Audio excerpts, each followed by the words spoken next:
بسم اللہ الرحمن الرحیم ومن تزوج امرأتین فی عقدۃ واحدۃ واحداہما لا یحل له نکاحها صح نکاح التی حل نکاحها وبطل نکاح الاخری۔ اور اگر کسی شخص نے ایک ہی عقد میں دو عورتوں سے نکاح کیا، ایک ہی عقد میں، اور حال یہ ہے کہ ان دونوں عورتوں میں سے ایک کا نکاح اس کے لیے حلال ہے، یعنی اجنبیہ میں سے ہے وہ، اور ایک کا نکاح حلال نہیں ہے اور دوسری کا نکاح حلال ہے۔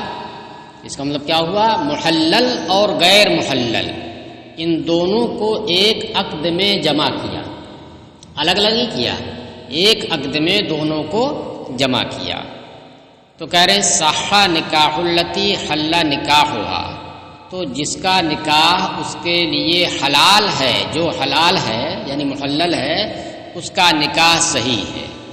وبطل نکاح الاخری، اور جو دوسری بچی جو غیر محلل ہے اس کا نکاح باطل ہے، ہوا ہی نہیں اس کا نکاح۔ کہہ رہے لأن المبتل فی احداہما بخلاف ما اذا جمع بین حر وعبد فی البیع، ایک کا نکاح صحیح اور دوسرے کا نکاح باطل ہے۔ کیوں ایسا ہوا؟ عقد تو ایک ہی ہے، عقد ایک ہی ہے نا، اگر دو عقدوں میں ہوا ہوتا تب تو کوئی مسئلہ ہی نہیں تھا، لیکن جب عقد دونوں کا ایک ہے، دونوں کو ایک ساتھ بیٹھا کر کے کہا کہ میں نے تم دونوں سے نکاح کیا، اور حال کیا ہے کہ ایک تو ہے اجنبیہ جو اس کے لیے حلال ہے اور دوسری اس کے لیے حرام ہے، تو جب عقد ایک ہی ہے تو ایسا کیسے ہو گیا کہ ایک کا نکاح صحیح ہو جا رہا اور دوسرے کا نکاح اسی عقد میں کیا ہو جائے؟ باطل ہو جائے۔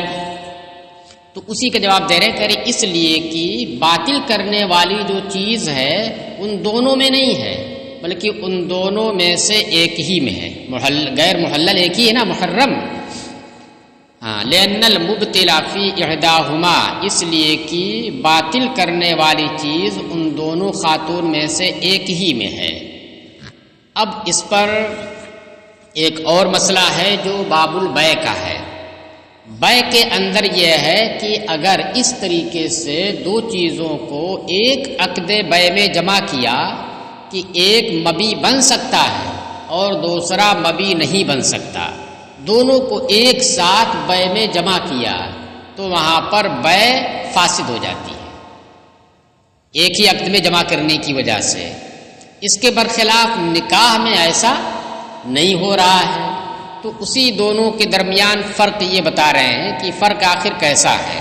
یہ مسئلہ سمجھ میں آ گیا؟ بیع والا مسئلہ اس کو سمجھ لیجئے، جیسے کسی شخص نے ایک غلام اور ایک آزاد ان دونوں کو عقد بیع میں جمع کیا، کسی شخص نے اپنے ایک غلام کو اور کسی آزاد کو ملا کر کے بیچ دیا کہ میں نے ان دونوں کو تم سے بیچا، اور اس نے کہا ٹھیک خریدا، تو عقد ہو گیا۔ لیکن یہاں مبیع میں جن دو کو جمع کیا ہے ان میں سے ایک مبیع ہے اور دوسرا مبیع بننے کی صلاحیت نہیں رکھتا ہے، تو اس لیے ایک میں مبطل ہے دوسرے میں مبطل نہیں ہے۔ تو جیسے نکاح میں ہو رہا اسی طریقے سے وہاں پر بھی کیا ہونا چاہیے؟ جس میں مبطل نہیں ہے اس کی بیع صحیح ہو جائے، اور جس میں مبطل نہیں ہے، مبطل ہے، اس کی بیع صحیح نہ ہو۔ حالانکہ ایسا نہیں ہے، وہاں پر کیا ہوتا ہے کہ وہ بیع سرے سے ختم ہو جاتی ہے، غلام میں بھی وہ بیع منعقد نہیں ہوتی ہے۔ تو اسی کا فرق جو ہے یہ بیان کر رہے ہیں کہ نکاح کا معاملہ ایسا ہے کہ اگر نکاح کے اندر کسی نے کوئی شرط فاسد لگائی تو جو شرط فاسد ہے وہ ختم ہو جاتی ہے اور عقد صحیح ہو جاتا ہے۔ جیسے کہ نکاح کے مقتضا میں سے ہے شوہر کے اوپر بیوی کے لیے مہر کا واجب ہونا، یہ اس کے مقتضا میں سے نکاح ہوا تو نکاح خود چاہ رہا ہے کہ اس طریقے سے مہر اس کے اوپر واجب ہوگی۔ اب اس مقتضائے عقد کے خلاف کوئی شرط لگائے، شوہر یہ شرط لگائے کہ میں نے تم سے نکاح کیا اس شرط پر کہ میں تمہیں مہر نہیں دوں گا، میرے اوپر تمہارے لیے کوئی مہر واجب نہیں ہوگا۔ تو یہ شرط کون سی ہوئی؟ مقتضائے عقد کے خلاف جو فاسد ہوئی۔ تو اس لیے شرط فاسد لگانے کی وجہ سے عقد نکاح میں وہ شرط فاسد خود کالعدم ہو جاتی ہے اور نکاح صحیح ہو جاتا ہے۔ تو اس مسئلے کے اندر کیا ہوگا؟ نکاح جب صحیح ہو جائے گا مہر مثل اس کے اوپر واجب ہوگا۔ تو ہاں نکاح کے اندر یہ ہوتا ہے، لیکن اس کے برخلاف بیع میں ایسا نہیں ہے۔ بیع میں یہ ہے کہ اگر شرط فاسد لگا دی تو اس صورت میں اس شرط فاسد کی وجہ سے وہ عقد بیع ہی فاسد ہو جائے گا، تو اسی کو کہہ رہے ہیں۔ تو اس صورت میں دو میں سے ایک کا نکاح صحیح ہے اور دوسرے کا نکاح جو حرام تھی وہ باطل ہے۔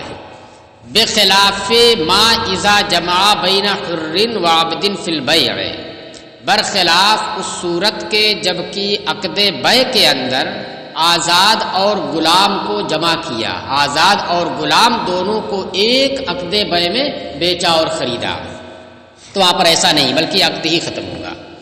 لأنه يبطل بالشروط الفاسدۃ، اس لیے کہ عقد بیع یہ شروط فاسدہ کی وجہ سے باطل ہو جاتا ہے، اس لیے کہ عقد بیع شروط فاسدہ کی وجہ سے باطل ہو جاتا ہے، اس لیے وہ باطل ہو جائے گا۔ وہ قبول العقد فی الحر، اب ہے کہاں یہاں پر شرط فاسد؟ عبد اور حر ان دونوں کو جمع کیا عقد بیع میں، تو اس میں شرط فاسد ہے کہاں؟ آپ سوچیں گے کہاں شرط لگائی ہے اس نے؟ بھائی بیچا ہے دونوں کو، شرط تو کوئی نہیں لگائی ہے کہ شرط یہ ہے کہ تمہیں اتنا دینا پڑے گا، یہ کرنا پڑے گا، ایسا کچھ نہیں کہا اس نے۔ تو کہہ رہے کہ ہاں یہاں پر ہے شرط۔ وہ شرط کیا ہے کہ جب اس نے دونوں کو ملا کر کے ایجاب کیا، جب دونوں کو ملا کر کے ایجاب کیا کہ میں نے ان دونوں کو تم سے بیچا، اور حال یہ ہے کہ ان میں ایک غیر مبیع ہے، تو جب عقد بیع اس طرح سے ہو تو دونوں کو ملا کر کے وہ بیچے، تو مشتری کی جانب سے یہ نہیں ہو سکتا کہ وہ ایک میں بیع کو قبول کرے اور دوسرے میں کہتے نا یہ مجھے نہیں چاہیے، میں اس میں قبول کرتا ہوں، یہ نہیں صحیح ہوگا۔ کیوں؟ اس لیے کہ یہ تفرق صفقہ ہے۔ اگر اس طرح سے عقد بیع درست ہو جائے تو یہ تفرق صفقہ ہوگا کہ عقد ایک ہی تھا، دونوں کو ملا کر کے تھا، اور اس نے کیا کیا؟ اس عقد کو قبول کیا ایک میں، تو جو عقد ہوا تھا صفقہ ہوا تھا، صفقہ لین دین، عقد جو ہوا تھا دونوں کو ملا کر کے ہوا تھا، اور اس نے جو قبول کیا وہ کیا کیا؟ ایک میں قبول کیا، تو یہ کیا متفرق ہو گیا؟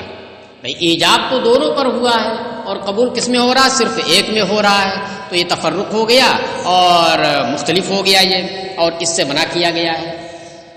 وجہ اس کی یہ ہے کہ دیکھیے تاجروں کی یہ عادت ہوتی ہے کہ وہ اچھی اور خراب دونوں چیزوں کو ملا کر کے بیچتے ہیں، اچھی اور خراب دونوں چیزوں کو ملا کر کے بیچتے ہیں اور اس کا ایک مناسب دام رکھتے ہیں۔ تو اب اگر ایسا ہو جائے کہ اس شخص نے مثال کے طور پر دو چیزیں، یہاں پر تو ایک میں عقد ہی نہیں ہو رہا ہے، اس کو چھوڑیے، دو چیزیں ملا کر کے اس نے بیچی، دو چیزیں ملا کر کے اس نے بیچی، ایک اچھی چیز ایک تھوڑا سا خراب چیز ہے، دونوں کو ایک ساتھ اس نے بیچی۔ اب سامنے والے نے جو اچھی چیز تھی اس میں بیع کو قبول کر لیا، اب اس بیع کو اگر نافذ کر دیا جائے تو یہ جو خراب والی چیز ہے یہ باقی رہ جائے گی کہ نہیں؟ یہ باقی رہ جائے گی۔ اس طریقے سے سب کرتے جائیں گے، جب سب کرتے جائیں گے تو جو خراب والی چیز ہے جس کا دام کم ہے وہ کیا ہوگا؟ وہ اس کے پاس رکھا رہ جائے گا، سڑ جائے گا، گل جائے گا اور نقصان اس کا ہو جائے گا۔ تو اس لیے تاجروں کی عادت کیا ہوتی ہے؟ اس طریقے سے وہ بیچتے ہیں، آپ کو لینا ہو لیجئے، نہ لینا ہو نہ لیجئے۔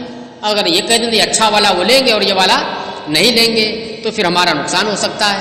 آپ پھل بیچنے والے، سبزی وبزی بیچنے والوں کو دیکھیے، آپ خاص کر آم کا جب موسم آتا ہے تب آپ خریدنے جائیے تو جیسے آپ ہاتھ لگائیں گے اچھا اچھا لینے کے لیے تو بولیں گے نا ایسے ہم نہیں بیچتے ہیں، تو یہ جو چھوٹا والا یہ کون لے گا؟ آپ سوچیں گے بڑا بڑا لیں، اور وہ چاہے گا کہ نہیں ہم دونوں دیں اٹھا کر کے۔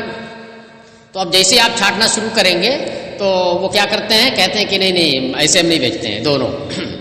کچھ ایسے ہوتے ہیں جو الگ کر دیتے ہیں، وہ الگ دونوں کا دام رکھتے ہیں کہ جو چھانٹنے کے بعد چھانٹ کر کے بک جائے پھر باقی جب بچے گا چھوٹا چھوٹا تو اس کا دام جو ہے کم رکھ دیں گے، لیکن عام طور سے ہوتا ہے ملا کر کے وہ بیچتے ہیں۔ تو اس لیے اگر تفرق صفقہ کو جائز قرار دیا جائے تو بائع کو ضرر لاحق ہوگا، بائع کو ضرر لاحق ہوگا۔ تو اس وجہ سے سرے سے یہ عقد بیع ہی فاسد ہو جائے گا، سرے سے یہ عقد بیع فاسد ہو جائے گا۔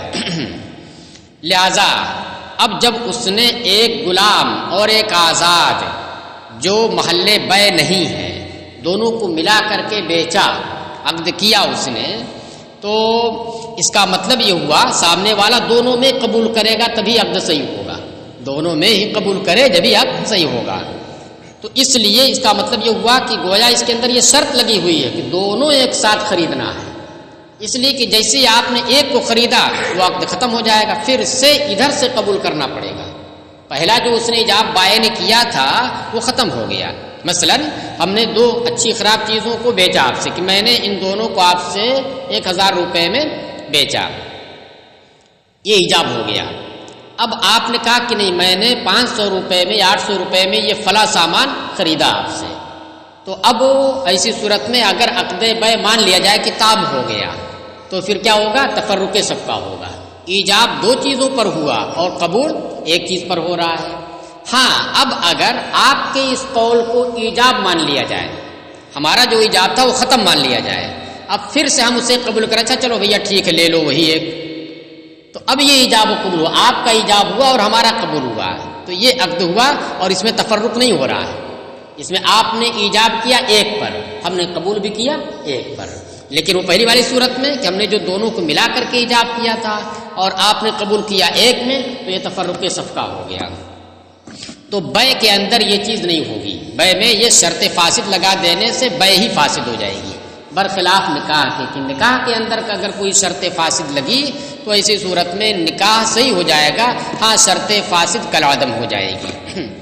اسی بنیاد پر امام ظفر نے کل والے مسئلے میں یہی کہا تھا نا، اسی بنیاد پر کیا کہا تھا کہ اگر نکاح موقت کیا، نکاح موقت کیا ہوتا ہے؟ سب کچھ نکاح کی طرح سے ہوتا ہے، لفظ نکاح یا لفظ تزوج کا ذکر ہوتا ہے، بس اس میں ایک شرط فاسد لگ جاتی ہے، کون سی؟ تحدید کی، تحدید مدت کو کیا کر دیا اس نے؟ محدود کر دیا۔ تو امام ظفر کہتے ہیں کہ بھئی سب کچھ اس نے گواہوں کی موجودگی میں لفظ تزوج سے مہر کا تذکرہ کر کے ان سب چیزوں کو کیا، ایک شرط فاسد اس نے لگا دی، کیا وہی لگا دیا کہ نہیں، ایک محدود وقت متعین کر دیا، تو اس لیے وہ کہتے ہیں کہ یہ شرط فاسد ہی کالعدم ہو جائے گی اور یہ نکاح درست ہو جائے گا اور ہمیشہ کے لیے ہو جائے گا۔ امام اعظم نے کہا تھا کہ دیکھیے یہاں پر ایک ہے نکاح متعہ، اور نکاح متعہ یہ حرام ہے، یہ جائز نہیں ہے۔ اور نکاح متعہ میں خاص چیز کیا ہوتی ہے؟ وقت کو محدود کر دینا۔ خاص چیز کیا ہوتی ہے؟ وقت کو محدود کر دینا۔ تو وقت کو محدود کر دینا یہی متعہ کی جہت کو متعین کر دے رہا ہے۔ اگرچہ تزوج اس نے کہا ہے، لیکن جب وقت محدود کر دیا تو وقت کو محدود کر دینا یہ نکاح متعہ کی رخ کو متعین کر دے رہا ہے کہ نہیں، یہ کہ نکاح متعہ ہو گیا۔ تو اس بنیاد پر امام اعظم یہ کہتے ہیں کہ نہیں، یہ تو نکاح متعہ میں چلا جائے گا، اور نکاح متعہ یہ کیا ہے؟ حرام ہے۔ چلیے تو اتنا تو طے ہے کہ شرط فاسد سے نکاح فاسد نہیں ہوتا ہے۔ تو اس وجہ سے دو کو ملا کر کے کیا، تو چونکہ جو جس کا عقد صحیح ہے تو اس کے ساتھ جس کا عقد صحیح نہیں ہے جو غیر محلل ہے اس کو جب ملا دیا تو یہ ملانا یہ شرط فاسد ہو گیا۔ پھر لأنه يبطل بالشروط الفاسدۃ، کیونکہ بیع یہ شروط فاسدہ کی وجہ سے باطل ہو جاتی ہے۔ وقبول العقد فی الحر شرط فیہ، اور اس مسئلے کے اندر عقد کو آزاد میں قبول کرنا یہ اس عقد میں شرط ہے جو شرط فاسد ہے۔ ثم جن بات سمجھ میں آ گئی؟ اچھا اب نکاح تو ہو گیا، جس کا ہونا تھا ہو گیا، جس کا نہیں ہونا تھا اس کا کالعدم ہو گیا، اور مہر دونوں کے مقابل ذکر کیا اس نے، مثلا 1000 روپے، تو مسئلہ آئے گا نا، مہر دونوں کے مقابل میں جب اس نے ذکر کیا ہے 1000 روپیہ اور ایک کا نکاح ہوا دوسرے کا نکاح نہیں ہوا۔ اچھا پہلے ایک چیز یہ یہاں یاد رکھیے کہ کہ اگر اس طریقے سے اس نے ایک مہر ذکر کر کے ایک عقد میں دو محلل سے نکاح کیا ہو، ایک عقد میں ایک مہر ذکر کر کے، تو ایسی صورت میں نکاح دونوں کا صحیح ہو جائے گا۔ مہر کا جب مسئلہ آئے گا تو مہر کیسے تقسیم ہوگا؟ مثلا دو لوگوں کو نکاح میں جمع کیا اور 1000 روپیہ مقرر کیا، یہ متعین نہیں کیا کہ اس کا 500 اس کا 500 یا اس کا 800 اس کا 200، ایسا نہیں کیا، بس تم دونوں سے نکاح کیا 1000 مہر پر، یعنی کل 1000 مجھے دینا ہے دونوں کو ملا کر کے۔ تو اب یہاں پر کیا ہوگا؟ تو یہاں پر مسئلہ یہ ہوگا کہ چونکہ اس سے طے نہیں ہوگا، اس نے الگ الگ کیا نہیں ہے، دونوں کا مہر بھی الگ الگ بھی ہو سکتا ہے، تو اس وجہ سے حکم یہ ہے اس صورت میں بالاتفاق کہ مہر مثل کے مطابق اس مہر کو تقسیم کیا جائے گا، جس تناسب سے مہر مثل جس کا جتنا آئے گا اتنا مہر 1000 میں سے دے دیا جائے گا۔ اب اس کو مثال کے طور پر یوں سمجھیے کہ ایک عورت کا مہر مثل 2000 روپے ہے اور دوسری کا 1000 روپے ہے، تو کون سا تناسب بنا اس میں؟ 2/3 1/3، یہی نا بنا، 2/3 اور 1/3، جب دونوں کو ملا دیں گے تو کتنا ہو جائے گا بھائی؟ ایک کا دوسرے کا ڈبل ہے نا، ایک کے لیے دوسرے کی بنسبت آدھا ہے اور دوسرے کے لیے پہلے والے کی بنسبت ڈبل ہے، تو کون سا تناسب بنے گا اس میں؟ 2/3 ایک کا اور ایک کا 1/3، بٹا وٹا سمجھ رہے ہیں نا، 2/3 اور 1/3۔ اب 1000 کو اسی طریقے سے تقسیم کرنا ہے، 1000 مہر کو 2/3 اور 1/3 میں تقسیم کرنا ہے، تو 1/3 1000 کا کتنا نکلے گا؟ 333 روپے 33 پیسے، اتنا آئے گا 333 روپے 33 پیسے، 1/3 ہوگا، اور 2/3 666 روپے 66 پیسے، ایک پیسہ ادھر ادھر ہوگا اس میں، چلیے تو اس طریقے سے ہوگا، یہ بالاتفاق ہے۔ مگر یہ کب ہے؟ جب کہ دونوں کا نکاح صحیح ہو، اور اگر ایک کا نکاح صحیح ہو رہا دوسرے کا باطل ہو رہا اور مہر دونوں کے مقابل میں اس نے ذکر کیا ہے، تو اس صورت میں کیا ہوگا؟ تو امام اعظم کے نزدیک جو مفتہ بے قول ہے، بہار شریعت میں بھی اسی کو اختیار کیا ہے کہ اس صورت میں پورے کا پورا مہر مسمى اسی محلل کے لیے ہو جائے گا، پورے کا پورا مہر مسمى کس کے لیے ہو جائے گا؟ اسی محلل کے لیے ہو جائے گا، اور جو جس کا نکاح باطل اس کے لیے کچھ نہیں ہوگا۔ دیکھیے، ثم جمیع المسمى للتی حل نکاحها عند ابی حنیفہ، پھر امام اعظم کے نزدیک پورا مہر مسمى اس عورت کے لیے ہوگا جس کا نکاح حلال ہے، وعندهما يقسم على مہر مثلیہما، اور صاحبین کے نزدیک اس کو تقسیم کیا جائے گا ان دونوں کے مہر مثل پر، یعنی جیسے جب دونوں کا نکاح صحیح ہوتا تو اس وقت کیسے تقسیم کیا جاتا؟ مہر مثل کے تناسب سے، تو اسی طریقے سے اس صورت میں بھی اگر ایک کا نکاح صحیح نہیں ہوا، جب بھی اس کے مہر مثل کے مقابل میں 1000 میں سے جتنا آئے گا اتنا ختم ہو جائے گا، ساقط ہو جائے گا، اور اس کے مہر مثل کے مقابل میں جتنا آئے گا اتنا اس کو دے دیا جائے گا۔ مثلا یہی صورت فرض کر لیجئے کہ جس کا نکاح صحیح نہیں ہوا اس کا مہر 1000 روپیہ مہر مثل، اور جس کا نکاح صحیح ہو گیا ہے اس کا مہر مثل 2000 ہے، تو اس صورت میں اس کو کتنا دے دیا جائے گا صاحبین کے نزدیک؟ 666 روپے 66 پیسے، اور اس کے مقابلے میں جتنا آ رہا ہے وہ چونکہ باطل ہو چکا ہے اس لیے ساقط ہو جائے گا۔ لیکن امام اعظم یہ کہتے ہیں کہ نہیں، پورے کا پورا مہر مسمى جو ہے وہ اسی کے لیے ہوگا۔ تو کس کی بات عقل کے قریب معلوم ہوتی ہے؟ جی، جب دونوں سے اس نے نکاح کیا ہے تو دونوں کے مقابل مہر اس نے ذکر کیا ہے، دونوں کا نکاح صحیح ہوتا تو مہر مثل کو فیصل بنا کر کے اسی تناسب سے آپ تقسیم کر دیتے۔ ایک کا نکاح صحیح نہیں ہوا لیکن مقابل تو اس کے ضرور قرار دیا اس نے، تو جب اس کے مقابل قرار دیا تو عقل یہی کہتی ہے کہ اس کا حصہ ساقط ہو جائے، اس کے مقابل میں جتنا بن رہا اتنا اسے دیا جانا چاہیے۔ تو مگر امام اعظم یہ کہتے ہیں کہ ایسا نہیں ہے۔ دیکھیے، اس کی وجہ یہ ہے کہ جس کا نکاح حلال نہیں ہے تو خاتون وہ کسی اور کے لیے محل نکاح بن سکتی ہے، لیکن جس نے عقد کیا ہے اس کی جانب نظر کرتے ہوئے وہ ایسے ہی ہے جیسے کہ ایک خاتون کے ساتھ کسی جانور کو جمع کر دینا ہے، جیسے ایک جانور غیر حلال ہے، غیر محلل ہے اس کے لیے نکاح کے لیے، اسی طریقے سے بھی اس کے لیے غیر محلل ہے۔ تو اس سے ہٹ کر کے دوسرا مسئلہ اگر آپ فرض کیجئے کہ اگر کسی نے کیا کیا، عقد بیع کے اندر کسی نے ایک غلام اور ایک آزاد نہیں اس میں ایک جانور اور ایک خاتون کو جمع کیا نکاح میں، تو اس صورت میں کیا ہوتا ہے؟ اس صورت میں یہ ہوتا ہے کہ جو جانور کا ذکر اس نے کیا ہے تو مقابل دونوں کے قرار دیا ہے، لیکن اس کے مقابل یہ تقسیم اس کی نہیں ہوگی، بلکہ پورے کا پورا مہر کس کے لیے ہو جائے گا؟ اس خاتون کے لیے ہو جائے گا۔ تو سیم اسی طریقے سے یہاں پر بھی ہے، کس اعتبار سے؟ حلال نہ ہونے میں، جیسے ایک جانور نکاح میں حلال نہیں ہے مرد کے لیے، اسی طریقے سے یہ عورت ہوتے ہوئے بھی جب غیر محلل اس کی جانب نظر کرتے ہوئے وہ بھی کیا ہے؟ حلال نہیں ہے۔ تو اس کو ذکر کرنا، ایسی ذکر کرنا جیسے کسی دیوار کا ذکر کر دے، کسی جانور کا ذکر کر دے، گدھے کا ذکر کر دے، تو اس صورت میں سبھی یہ مانتے ہیں کہ اس کا ذکر بیکار ہے، پورے کا پورا مہر کس کے مقابل ہو جائے گا؟ اس کے مقابل ہو جائے گا۔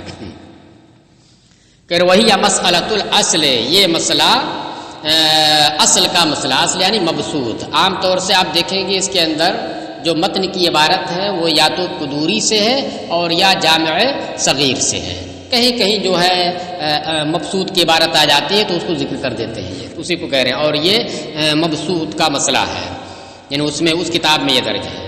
وَمَنِ ادَّعَتْ عَلَيْهِ امْرَأَةٌ أَنَّهُ تَزَوَّجَهَا وَقَامَتْ بَيِّنَةً، اور اگر کسی مرد کے اوپر کسی عورت نے یہ دعویٰ کیا، نیچے دیکھیے بین سطور میں دیا نا، حاضہ مسئلۃ الجامع الصغیر، ذکر کر رہے ہیں، اور اگر کسی مرد کے اوپر کسی عورت نے یہ دعویٰ ٹھونکا کہ اس مرد نے اس سے نکاح کیا ہے، اور وہ مرد انکار کرا نا، ہمارا نکاح اس سے ہوا ہی نہیں، ہم نے اس سے نکاح کیا نہیں، لیکن وہ کیا کرے؟ نہیں، اس نے نکاح کیا ہم سے۔ وَقَامَتْ بَيِّنَةً، اور بینہ بھی قائم کر دیا، کیونکہ ضابطہ یہی ہے کہ جو مدعی ہے اس کے اوپر بینہ ہے اور جو منکر ہے اس کے اوپر یمین ہے، تو بینہ اگر قائم نہ کرے تب یمین منکر کا مسئلہ آتا ہے۔ اس نے کیا کیا؟ دعویٰ بھی ٹھوکا، اور دعویٰ ٹھوک کر کے اس نے بینہ بھی قائم کر دیا، یعنی کوئی گواہ بھی پیش کر دیا اس نے۔ فَجَعَلَهَا الْقَاضِي امْرَأَتَهُ، اب جب بینہ قائم کر دیا اس نے تو قاضی کیا کرے گا؟ قاضی کے سامنے اگر ظاہری طور پر وہ گواہ سچا ہے، صحیح ہے، قابل گواہی ہے، یعنی چھوٹا بچہ نہیں ہے، غلام نہیں ہے، کافر نہیں ہے، یعنی اہلیت گواہی اس کے اندر ہے، بظاہر کوئی خرابی نہیں ہے، تو اب کیا کرے گا وہ؟ بھائی گواہی سب سے بڑی چیز ہے۔ اب اس گواہی کی وجہ سے اس نے کیا کہا؟ نہیں تم غلط بول رہے ہو، یہ تمہاری بیوی ہے، میں اسے تمہاری بیوی قرار دیتا ہوں، فیصلہ میں سناتا ہوں کہ یہ تمہاری بیوی ہے، بیوی ہو گئی اس کی۔ اچھا، تو کہہ رہے ہیں وَلَمْ يَكُنْ تَزَوَّجَهَا، حالانکہ نفس الامر میں اس نے اس سے نکاح نہیں کیا ہے، پورا یقین ہے اس شخص کو میں نے بالکل اس سے نکاح نہیں کیا ہے، یعنی پورا ایک دم پورے 100% اسے یقین ہے کہ اس نے اس سے نکاح نہیں کیا ہے، تو بھائی قاضی نے فیصلہ کر دیا ہے یہ تمہاری بیوی ہے، اور وہ بھی بینہ کے ساتھ، حجت کے ساتھ اس نے فیصلہ کیا ہے، تو اب کیا ہوگا؟ وَسَعَهَا الْمُقَامُ مَعَهُ، اب اس خاتون کے لیے یہ جائز ہے کہ اس عورت کے ساتھ رہے۔ المقام یہ مصدر میمی ہے اقامت کے معنی میں، اب اس خاتون وَسَعَهَا اس عورت کے لیے جائز، وسع گنجائش ہے، جائز ہے، کیا جائز ہے؟ اس مرد کے ساتھ رہنا، اس کے ساتھ رہنا اٹھنا بیٹھنا یہ جائز قرار دیا۔ وَأَن تَدَعَهُ يُجَامِعُهَا، اور یہ بھی جائز ہے کہ وہ خاتون اس مرد کو اپنے ساتھ جمع کرنے دے، وداع یدعو مانے چھوڑ دینا، اسے چھوڑ دے کہ وہ اسے جمع کرے، یعنی حرام نہیں ہے بلکہ یہ حلال ہے۔ اچھا، وَهَذَا عِنْدَ أَبِي حَنِیفَةَ، اور یہ امام اعظم کے نزدیک ہے کہ اب وہ بیوی ہو گئی، نہیں بھی اگر رہی ہوگی تو اب اس کے فیصلہ کرنے سے ہوگی، نہیں بھی اگر رہی ہوگی تو اب اس کے فیصلہ کرنے سے ہوگی، کیونکہ اس نے فیصلہ جو کیا ہے یہ حجت ظاہرہ پر کیا ہے، اور حجت ظاہرہ جو ہے وہ حقیقت میں حجت ہے اس کے نزدیک۔ وَهُوَ قَوْلُ أَبِي يُوسُفَ اولاً، اور یہی امام ابو یوسف کا بھی پہلا قول تھا۔ وفی قول الآخر وہو قول محمد لا یسعہ ان یطأہا، اور امام ابو یوسف کے دوسرے قول میں، اور وہی قول امام محمد کا بھی ہے، یہ ہے کہ اس کے لیے جائز نہیں کہ وہ اس عورت سے وطی کرے جب اس کا دل پورے طور سے مطمئن ہے کہ اس نے اس سے نکاح نہیں کیا ہے، تو قاضی کے کہنے سے کیسے وہ بیوی بن جائے گی؟ لہذا وہ کیا کرے کہ وہ اس سے دور ہی رہے، وطی نہ کرے۔ اچھا، وہو قول الشافعی، اور یہی امام شافعی کا قول ہے۔ تو 3 لوگوں کا قول ہو گیا، یعنی اس کے لیے جائز نہیں کہ وہ اس سے وطی کرے۔ یہ کس کا قول ہے؟ امام ابو یوسف کا دوسرا قول، امام محمد کا پورا قول، اور امام شافعی کا پورا قول۔ کہہ رہے لأن القاضی، اب دلیل ان کی سنیے، ان 3 حضرات کی۔ لأن القاضی اخطأ الحجۃ، اخطأ، یہ حمزہ نیچے جو دیا ہے اس کو الف کے اوپر ہونا چاہیے نا، فعل ماضی ہے۔ کہہ رہے اس لیے یہ جائز نہیں کیونکہ قاضی نے حجت کے اندر غلطی کی ہے۔ یہ قاضی نے کیا کیا؟ حجت کے اندر غلطی کی ہے۔ حجت کے اندر غلطی کا مطلب کیا ہوا؟ وہ جو گواہ تھے، وہ عورت خاتون اتنی چاپٹر تھی، وہ جھوٹے گواہ پیش کر دیے۔ وہ کیا کر دیے؟ واضح ہے بالکل کہ وہ جھوٹے گواہ ہیں۔ تو اس لیے یہ حضرات کہتے ہیں کہ جب وہ گواہ جھوٹے تھے اور اس کے بعد بھی قاضی نے فیصلہ کر دیا، تو اس کا مطلب کیا ہوا کہ اس نے اس حجت کے اندر، حجت تام کرنے کے اندر غلطی کی ہے۔ صحیح حجت نہیں قائم ہوئی تھی، یعنی جو چیز حجت نہیں تھی اس کو حجت بنا کر کے فیصلہ سنا دیا۔ بھئی وہ جھوٹے گواہ تھے، ان کی گواہی کیا تھی؟ جھوٹی تھی، وہ جھوٹ بول رہے تھے، ایسا ہوا نہیں تھا، تو اس کا مطلب جب وہ جھوٹے ہیں تو وہ گواہ بن نہیں سکتے، اور انہوں نے کیا کر دیا؟ اس کو گواہ مان لیا۔ تو اس لیے ان کی غلطی ہے یہ قاضی صاحب کی۔ کیوں؟ اذ الشہود کذبۃ، اس لیے کہ یہ گواہ جھوٹے ہیں۔ فصارا کما اذا ظہر انہم عبید او کفار، تو یہ ایسے ہی ہو گیا جیسے کہ جب یہ ظاہر ہو جائے بعد میں کہ یہ گواہ غلام ہیں یا کفار ہیں۔ دیکھیے مسئلہ یہ ہے، ایک ہے گواہوں کا جھوٹا ہونا، اور دوسرے کیا ہے کہ جن کو گواہ بنایا ہے ان کا غلام ہونا یا کفار ہونا، یعنی ایسا ہونا کہ جن کے لیے گواہی کی اہلیت نہیں ہے کسی طرح سے۔ تو اب اگر گواہ نے، یہ مدعی نے گواہ پیش کر دیے اور بعد میں اور قاضی نے فیصلہ بھی سنا دیا، بعد میں پتہ چلا کہ یہ جو گواہ تھے یہ تو نااہل گواہ تھے، یعنی یہ غلام تھے یا یہ کفار تھے جو گواہی نہیں دے سکتے تھے، تو اس صورت میں مسئلہ کیا ہے کہ یہ فیصلہ کالعدم ہو جائے گا، یہ فیصلہ بھی کیا ہو جائے گا؟ غلط ہو جائے گا، اور جو فیصلہ سنایا اس کے مطابق عمل نہیں ہوگا۔ تو کہہ رہے کہ جیسے وہاں پر ہو رہا اسی طریقے سے یہاں پر بھی بھئی جھوٹے کی گواہی بھی نہیں مانی جاتی ہے۔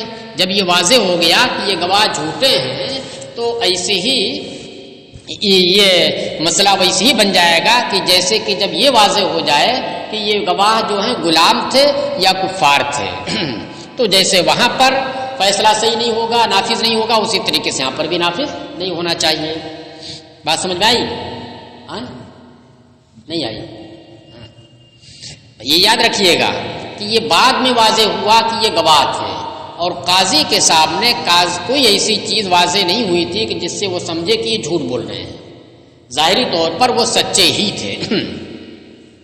اور اگر معلوم ہو کہ واقعی وہ جان رہا ہے کہ یہ جھوٹے ہیں، اس کے بعد بھی فیصلہ کرے گا تب نہیں نافذ ہوگا۔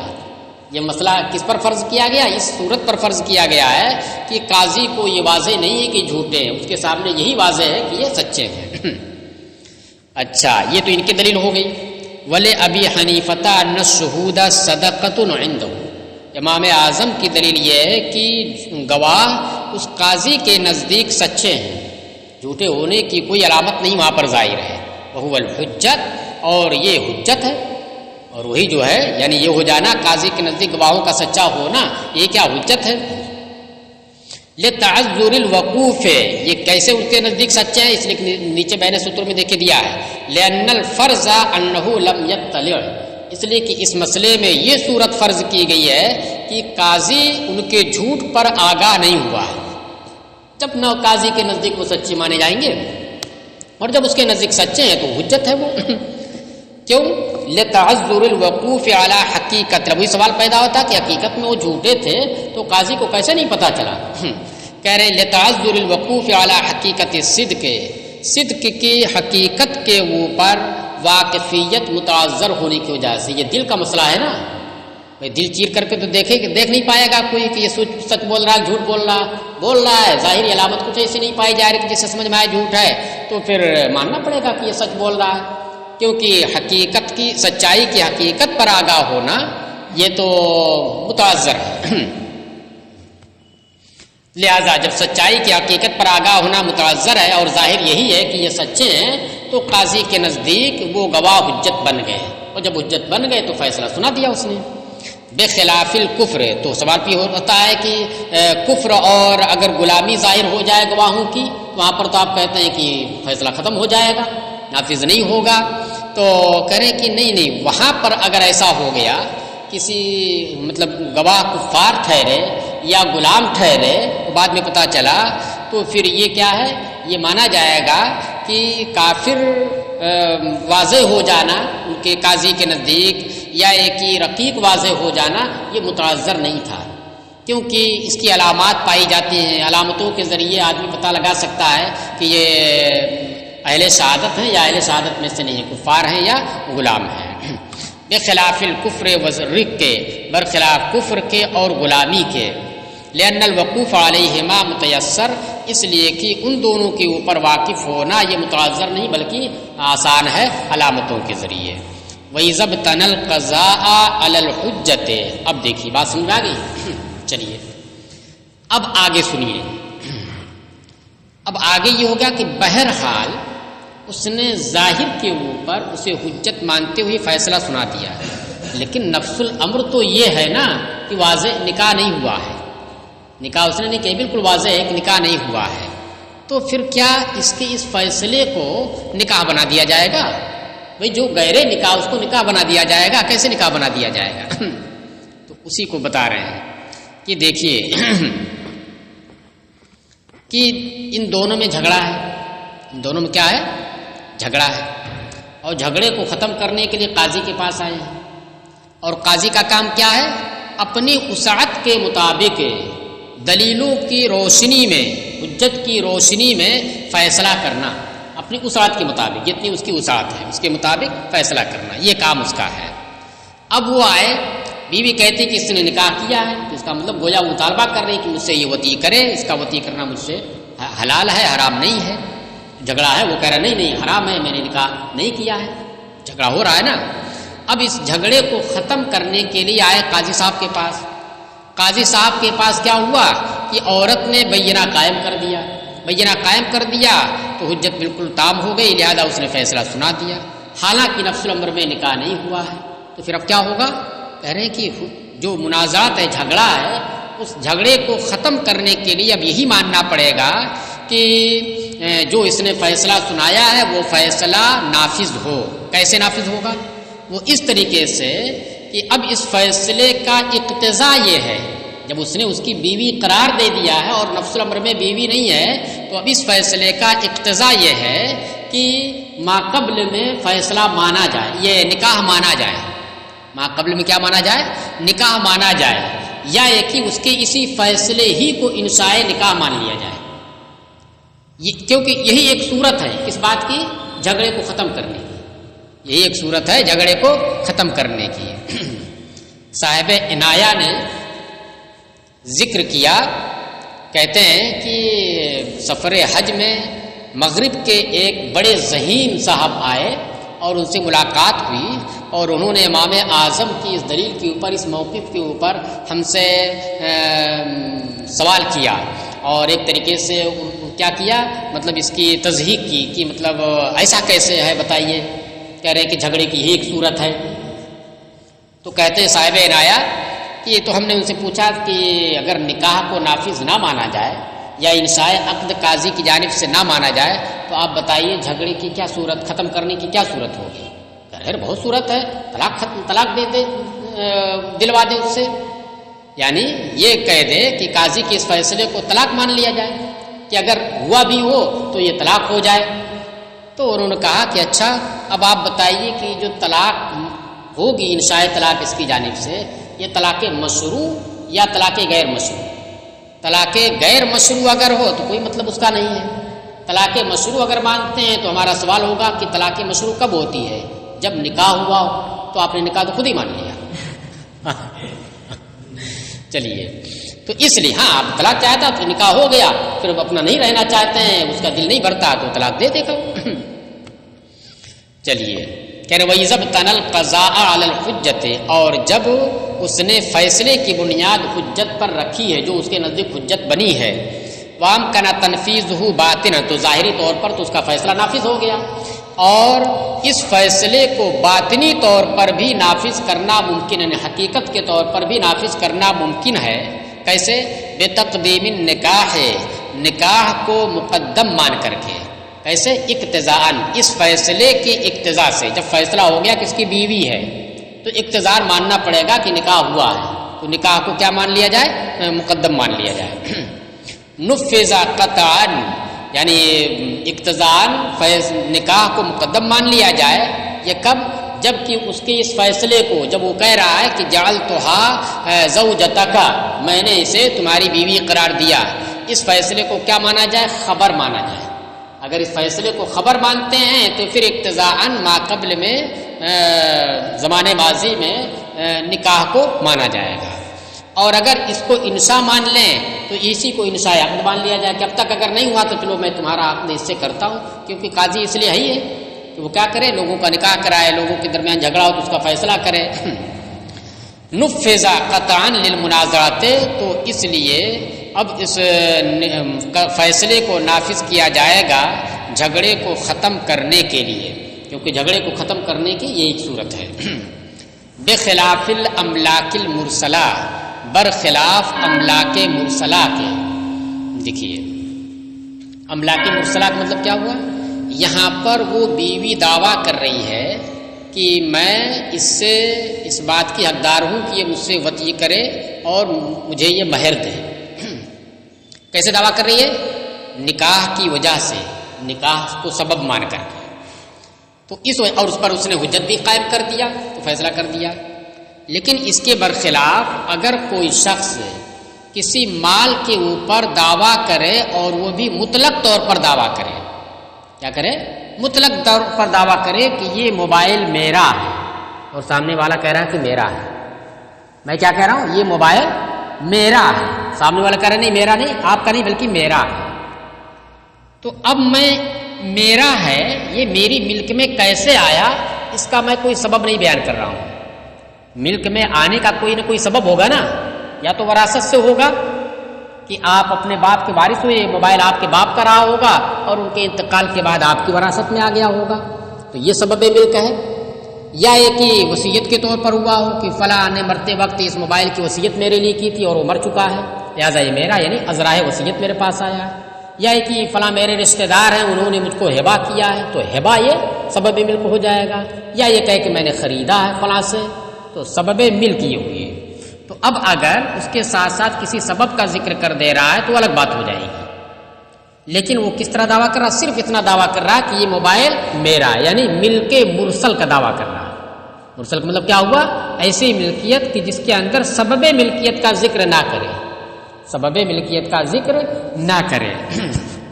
تو اب اگر سبب ملک کا ذکر کیے بغیر صرف ملک کا ذکر کرے اور جھوٹا گواہ پیش کر دے تو پھر ایسی صورت میں وہاں پر یہ کہتے ہیں ایسا نہیں ہوگا کہ وہاں پر باطناً بھی نافذ کر دیا جائے، باطناً بھی اسے نافذ کر دیا جائے، وہاں پر ایسا نہیں ہوگا. بخلاف الاملاک المرسلۃ، برخلاف املاک مطلقہ و مرسلہ کے کہ جس کے اندر ملک کا صرف دعویٰ ہو، سبب ملک کا ذکر نہ ہو. لأن فی الاسباب تزاحما، اس لیے کہ اسباب ملک کے اندر تزاحم ہے، کثرت ہے، بہت سارے ملک کے اسباب ہیں. کس سبب کے ذریعے آیا ہے تو اس کے اوپر کوئی حجت نہیں قائم ہوئی ہے. فلا امکان، لہذا وہاں پر فیصلے کو نافذ کرنے کا کوئی امکان نہیں ہے. وہ فیصلہ کیا ہو جائے گا؟ بعد میں جب ثابت ہوا کہ یہ غلط ہے، غلط بینہ کی بنیاد پر دے دیا ہے، تو وہ کل عدم ہو جائے گا.